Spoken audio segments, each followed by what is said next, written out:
ಮಂಡಲ ನರಿಂಗಾನ ಇದೀಗ 2020ಕ್ಕೆ ಒಂದು ವಿಶೇಷವಾದಂಥ ಕಾರ್ಯಕ್ರಮವನ್ನು ಕೊಡುವಂಥ ನಿಟ್ಟಿನಲ್ಲಿ TPL 2020 ತೌಡುಗೋಳಿ ಪ್ರೀಮಿಯರ್ ಲೀಗ್ ಎಂಬಂಥ ಒಂದು ವಾಲಿಬಾಲ್ ಪಂದ್ಯಾಟವನ್ನು ಆಯೋಜಿಸಿದೆ. ನರಿಂಗಾನ ಯುವಕ ಮಂಡಲ ಸಾಂಸ್ಕೃತಿಕವಾಗಿ ಮತ್ತು ಕ್ರೀಡಾತ್ಮಕವಾಗಿ ಬಹಳಷ್ಟು ಹೆಸರನ್ನು ಪಡ್ಕೊಂಡದ್ದು. ಇಲ್ಲಿಂದ ರಾಷ್ಟ್ರಮಟ್ಟಕ್ಕೆ ಆಯ್ಕೆಯಾದಂಥ ಆಟಗಾರರಿದ್ದಾರೆ. ರಾಷ್ಟ್ರಮಟ್ಟದ ತರಬೇತರು ಸಹ ಯುವಕ ಮಂಡಲದ ಕೊಡುಗೆ. ಹೀಗೆ ಯುವಕ ಮಂಡಲವು ಬೆಳೀತಾ ಸ್ಥಳೀಯ ಪ್ರತಿಭೆಗಳನ್ನು ಗುರುತಿಸುವ ನಿಟ್ಟಿನಲ್ಲಿ ಈ ಒಂದು ಪ್ರೀಮಿಯರ್ ಲೀಗನ್ನು ಆಯೋಜಿಸಿಕೊಂಡಿದೆ. ಈಗಾಗಲೇ ಸುಮಾರು 20 ತಂಡಗಳು ನಮಗೆ ನೋಂದಾಯಿಸಿಕೊಂಡಿದ್ದರೂ ನಾವು ಆಯ್ದ 5 ತಂಡಗಳನ್ನು ಈ ಒಂದು ಪಂದ್ಯಾಟಕ್ಕೆ ನಾವು ಸೇರಿಸಿಕೊಂಡಿದ್ದೇವೆ. ಹಾಗೆ ಇಂದಿನ ಈ ಒಂದು ಪತ್ರಿಕಾಗೋಷ್ಠಿಗೆ ಬಂದಂಥ ಎಲ್ಲ ಮಾಧ್ಯಮ ಮಿತ್ರರನ್ನು ಮೊದಲಾಗಿ ಸ್ವಾಗತಿಸಿದ್ದೇವೆ.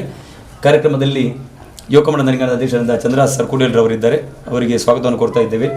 ಹಾಗೆ ಯುವಕ ಮಂಡಲದ ಕ್ರೀಡಾ ಕಾರ್ಯದರ್ಶಿಯಂಥ ಅವಿನಾಶ್ ಸರ್ಕುಡಿಯಲ್ರವರಿದ್ದಾರೆ, ಅವರಿಗೆ ಸ್ವಾಗತವನ್ನು ಕೋರ್ತಾ ಇದ್ದೇವೆ. ಯುವಕ ಮಂಡಲದ ಮಾಜಿ ಅಧ್ಯಕ್ಷರಾದಂಥ ನವೀನ್ ಶೆಟ್ಟಿ ಮಂಗಲ್ಪಾಡಿ ಅವರಿದ್ದಾರೆ, ಅವರಿಗೆ ಸ್ವಾಗತವನ್ನು ಕೋರ್ತಾ ಇದ್ದೇವೆ. ಹಾಗೆ ಯುವಕ ಮಂಡಲದ ಮಾಜಿ ಗೌರವಾಧ್ಯಕ್ಷರು, ಅಧ್ಯಕ್ಷರಾಗಿ ಬಹಳಷ್ಟು ವರ್ಷಗಳ ಸೇವೆಯನ್ನು ಸಲ್ಲಿಸಿದಂಥ ವಿನೋದ್ ಸ್ವರ್ಣ ನಿರ್ಮಾಡಿದ್ದಾರೆ. ಹಾಗೆ ಯುವಕ ಮಂಡಲ ತಂಡದ ಸಮರ್ಥ ಆಟಗಾರ, ವಾಲಿಬಾಲ್ನಲ್ಲಿ ಈಗ ಬಹಳಷ್ಟು ಪ್ರತಿಭೆಗಳಿಗೆ ಅವಕಾಶವನ್ನು ಕೊಡುತ್ತಿರುವಂಥ ನಮ್ಮ ತರಬೇತಿಯಲ್ಲಿ ಗುರುತಿಸಿಕೊಂಡಂಥ ಗೌತಮ್ ಮರ್ಚೋಡಿ ಅವರಿದ್ದಾರೆ. ಇವರನ್ನೆಲ್ಲವನ್ನು ನಾವು ಸ್ವಾಗತಿಸ್ತಾ ಇದ್ದೇವೆ. ಮುಂದಕ್ಕೆ ಯುವಕ ಮಂಡಲದ ಅಧ್ಯಕ್ಷ ಚಂದ್ರಾಸ್ ಸರ್ಕುಡಿಲ್ ಅವರು ಈ ಕುರಿತಾಗಿ 2 ಮಾತನ್ನು ನಮ್ಮ ಈ ಒಂದು ಯುವಕ ಮಂಡಲವು ಗ್ರಾಮೀಣ ಪ್ರದೇಶದಲ್ಲಿದ್ದುಕೊಂಡು ಜಾತ್ಯತೀತ ಹಾಗೂ ಪಕ್ಷಾತೀತ ಸಂಘಟನೆಯಾಗಿ ಗುರುತಿಸಿಕೊಂಡು ಈ ಒಂದು ಗ್ರಾಮದಲ್ಲಿ ಒಳ್ಳೆಯ ಹೆಸರನ್ನು ಗಳಿಸಿಕೊಂಡಿದೆ ಅಂತ ಹೇಳಲಿಕ್ಕೆ ನಾನು ಭಾಳಷ್ಟು ಸಂತೋಷವನ್ನು ಪಡ್ತಾ ಇದ್ದೇನೆ. ಯಾಕಂತ ಹೇಳಿದರೆ ಇಲ್ಲಿ ಇರುವಂಥ ಎಲ್ಲ ಸದಸ್ಯರು, ಎಲ್ಲ ಧರ್ಮಕ್ಕೆ ಸಂಬಂಧಪಟ್ಟವರು, ಎಲ್ಲ ಕ್ಷೇತ್ರಗಳನ್ನು ಪ್ರತಿನಿಧಿಸುವಂಥ ಸಂಘಟನೆಯಾಗಿ ಈ ಒಂದು ನಮ್ಮ ಯುವಕ ಮಂಡಲ ಗುರುತಿಸಿಕೊಂಡಿದೆ. ಹಲವಾರು ಏಳು ಬೀಳುಗಳನ್ನು ಕಂಡು ಇವತ್ತು ಒಂದು ಹಂತಕ್ಕೆ ಬಂದು ನಾವು ತಲುಪಿದ್ದೇವೆ. ಈ ಸಮಾಜದಲ್ಲಿ ಆರ್ಥಿಕ, ಶೈಕ್ಷಣಿಕ ಹಾಗೂ ಸಾಮಾಜಿಕವಾಗಿ ಯಾವುದೇ ನ್ಯೂನತೆಗಳಿದ್ದರೂ ಕೂಡ ತಕ್ಷಣಕ್ಕೆ ಸ್ಪಂದಿಸುವಂಥ ಒಂದು ಮನೋಭಾವ ನಮ್ಮ ಯುವಕ ಮಂಡಲದ ಎಲ್ಲ ಸದಸ್ಯರಲ್ಲಿ ಕೂಡ ಇದೆ. ಆದ್ದರಿಂದ ನಮ್ಮ ಗ್ರಾಮದಲ್ಲಿ ಯುವಕ ಮಂಡಲಕ್ಕೆ ಅಂದರೆ ಒಂದು ಒಳ್ಳೆಯ ಹೆಸರಿದೆ.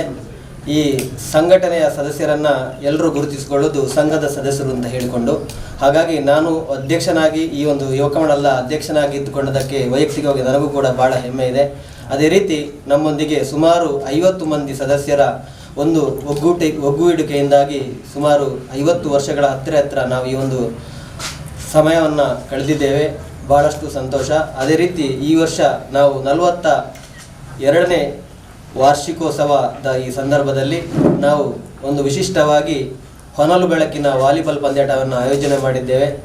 ಆ ಒಂದು ಪಂದ್ಯಾಟದಲ್ಲಿ ಭಾಳಷ್ಟು ಸುಮಾರು 20 ತಂಡಗಳು ಭಾಗವಹಿಸಲು ನಮ್ಮಲ್ಲಿ ಆಸಕ್ತಿಯನ್ನು ತೋರಿಸಿದರೂ ಕೂಡ ನಾವು ಕೇವಲ 5 ತಂಡಗಳಿಗೆ ಮಾತ್ರ ನಾವು ಅವಕಾಶವನ್ನು ಕೊಟ್ಟಿದ್ದೇವೆ. ಯಾಕಂತ ಹೇಳಿದರೆ ನಮಗೆ ಹೊರಗಿನಿಂದ ಬರುವಂಥ ಆಟಗಾರರಿಗಿಂತಲೂ ಕೂಡ ಈ ಒಂದು ಸ್ಥಳೀಯವಾಗಿರುವಂಥ ಪ್ರತಿಭೆಗಳನ್ನು ಗುರುತಿಸಿಕೊಳ್ಳಬೇಕು, ಅವರಿಗೊಂದು ಒಳ್ಳೆಯ ಅವಕಾಶವನ್ನು ಮಾಡಿಕೊಡುವಂಥ ನಿಟ್ಟಿನಲ್ಲಿ ನಾವು ಈ ಒಂದು ಹೊನಲು ಬೆಳಕಿನ ಪಂದ್ಯಾಟವನ್ನು ಆಯ್ದುಕೊಂಡಿದ್ದೇವೆ. ವಿಶೇಷವಾಗಿ ಸುಮಾರು 40 ಜನ ಆಟಗಾರರಲ್ಲಿ ಕೇವಲ 8 ಮಂದಿಯನ್ನು ಮಾತ್ರ ನಾವು ಹೊರಗಡೆಯಿಂದ ಆಯ್ಕೆ ಮಾಡಿಕೊಂಡು ಉಳಿದ 32 ಮಂದಿ ಕೂಡ ನಮ್ಮ ಯುವಕ ಮಂಡಲದ ಸದಸ್ಯರಾಗಿರುವುದಕ್ಕೆ ಭಾಳಷ್ಟು ಹೆಮ್ಮೆ ಆಗ್ತಾ ಇದೆ. ವಿದ್ಯಾಕೇಂದ್ರ ಪುಣ್ಯಕೋಟಿ ಕೈರಂಗಳ ಇವರು ನೆರವೇರಿಸಲಿದ್ದಾರೆ. ಅದೇ ರೀತಿ ಉದ್ಘಾಟನೆಯನ್ನು ಮೂಸಕುಂಜಿ ತೋಕೆ ತೌಡುಗೋಳಿ ಸದಸ್ಯರು, ಮಾಜಿ ಸಾಹಿತ್ಯ ಸಮಿತಿ ಸದಸ್ಯರು ಮಂಜೇಶ್ವರ ಬ್ಲಾಕ್ ಇವರು ನಡೆಸಿಕೊಡ್ಲಿಕ್ಕಿದ್ದಾರೆ.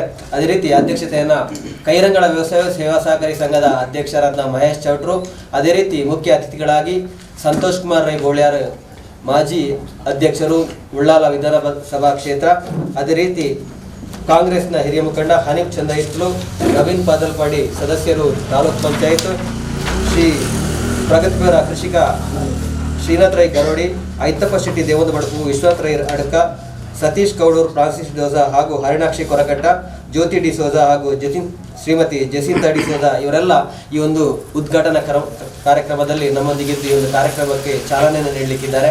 ಅದೇ ರೀತಿ ಒಟ್ಟು 5 ತಂಡಗಳನ್ನು ನಾವು ಆಯ್ಕೆ ಮಾಡಿದ್ದೇವೆ. 5 ತಂಡಗಳು ಈ ರೀತಿ ಇದೆ.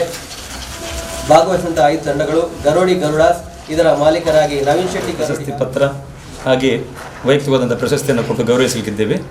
ಹಾಗೆ ಈ ಒಂದು ಪಂದ್ಯಾಟದಲ್ಲಿ ರಾಜ್ಯ ಮಟ್ಟವನ್ನು ಪ್ರತಿನಿಧಿಸಿದಂಥ ಯಾಕೂಬ್ ಕೈರಂಗಲ್ರವರು ಮುಖ್ಯ ತೀರ್ಪುಗಾರರಾಗಿ ಕಾರ್ಯನಿರ್ವಹಿಸಲಿಕ್ಕಿದ್ದಾರೆ. ಹಾಗೆ ನಮ್ಮ ಈ ಒಂದು ಯುವಕ ಮಂಡಲದ ಹೆಮ್ಮೆ ಏನಂತ ಹೇಳಿದರೆ, ಯುವಕ ಮಂಡಲದಿಂದ ಆರಿಸುವುದಂಥ ಆಟಗಾರ GN ಆಳವರು ಕೂಡ ಇವತ್ತು ರಾಷ್ಟ್ರೀಯ ಒಂದು ತರಬೇತರಾಗಿ ಯುವಕ ಮಂಡಲದ ಕೀರ್ತಿಯನ್ನು ದೇಶದೆಲ್ಲೆಡೆ ಜಗತ್ತಿನೆಲ್ಲೆಡೆ ಪಸರಿಸಿದ್ದಾರೆ. ಹಾಗಾಗಿ ಯುವಕ ಮಂಡಲ ಮತ್ತೆ ನಮ್ಮ ಆಟಗಾರರಿಗೆ ಪ್ರೇರಣೆ ಕೊಡಲಿ ಅಂತೇಳಿ ಈ ಒಂದು ಪಂದ್ಯಾಟವನ್ನು ಆಯೋಜಿಸಿದ್ದೇವೆ. 5 ತಂಡಗಳಿದೆ. ಇದು ಶಾಂತಿಗಾಗಿ, ಸಾಮರಸ್ಯಕ್ಕಾಗಿ, ಸೌಹಾರ್ದಕ್ಕಾಗಿ ಪಂದ್ಯಾಟ. ಹಾಗಾಗಿ ಯಾವುದೇ ಒಂದು ಪ್ರತಿಭೆಯನ್ನು ಗುರುತಿಸುವಂಥ ಕಾರ್ಯದಲ್ಲಿ ಯುವಕ ಮಂಡಲ ಎತ್ತಿದ ಕೈ ಎಂಬುದನ್ನು ನಾವು ಈ ಮೂಲಕ ತಿಳಿಯಪಡಿಸಿದೆ. ಮಾಧ್ಯಮ ಮಿತ್ರರು ನಮ್ಮ ಯುವಕ ಮಂಡಲದ ಈ ಒಂದು ಆಟದ ಬಗ್ಗೆ ಹೆಚ್ಚಿನ ಪ್ರಚಾರವನ್ನು ಕೊಡಬೇಕಾಗಿ ತಮ್ಮಲ್ಲಿ ವಿನಂತಿಸಿಕೊಡ್ತೇವೆ.